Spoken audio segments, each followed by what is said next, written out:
all this time, and I can't believe I haven't told you guys about my book. So I guess it's because I try not to be super self-promotional, but if I'm being straight up honest, because it had a non-political or sort of bipartisan stance where I was trying to get people from both the left and the right to come together and talk across the table, nobody really liked that. But I stand by the ethics of it.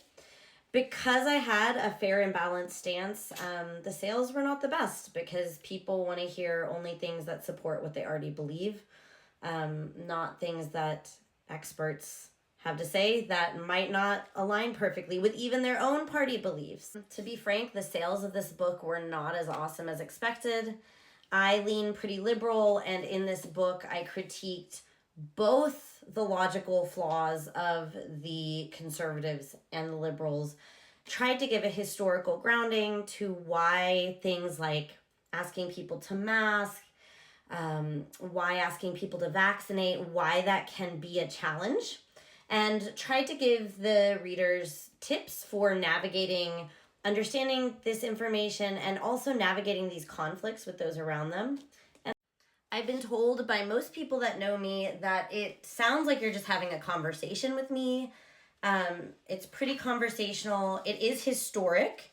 Each chapter, let me see if I can open to each chapter focuses on a different disease. And at the end of each chapter, well, in the beginning, there are 3 actionable things that you can do or could do right when it came out during COVID. That could help you navigate the pandemic. So these lessons are written at the beginning of every chapter. Lesson 1, 2, 3.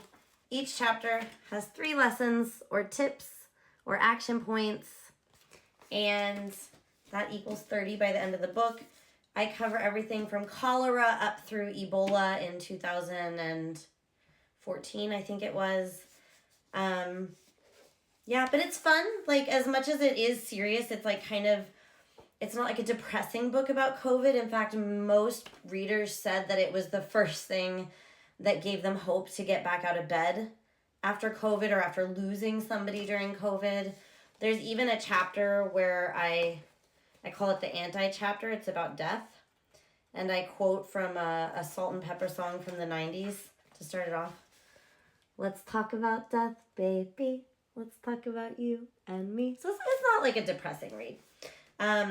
Seriously, if some of y'all like hearing me talk and you like my takes here where I'm not saying anything is good or bad, but just trying to help us understand how we got here or why the differences exist, I recommend it. Of course, I recommend my own book.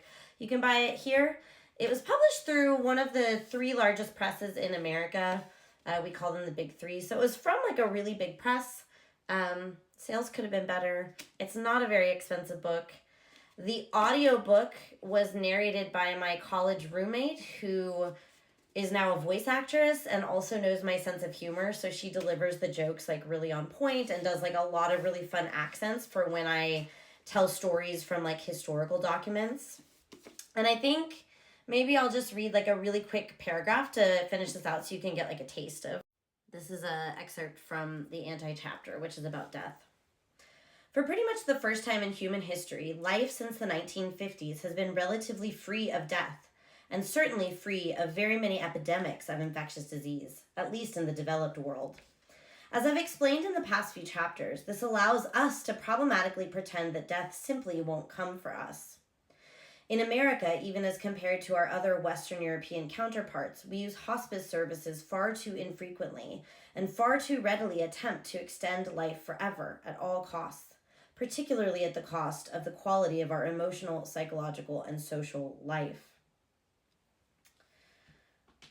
That is, in pragmatically relieving ourselves of the burden of dealing with death, we have, I think, also robbed ourselves of the rituals that humans use to cope with loss emotionally.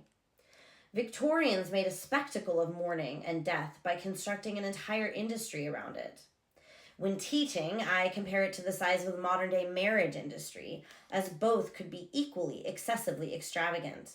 There was mourning stationery with black borders that told letter recipients that their correspondent had encountered a loss, even if the letter content had nothing to do with the subject.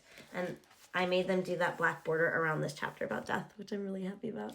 Anyway, maybe I can read some more later, but yeah, totally buy it if you like my stuff. I don't like to self-promote, but I think it's a great book that serves an ethical purpose, and a bunch of y'all asked on my last post. So if we're being like radically vulnerable here, I'll say that 2 reasons that I'm having trouble selling my next history book that I'm trying to make an ethical impact in the world with is both that I need more followers, and second, that the sales of this were not amazing. So man, a boost in sales is another way you could help and get a fun book.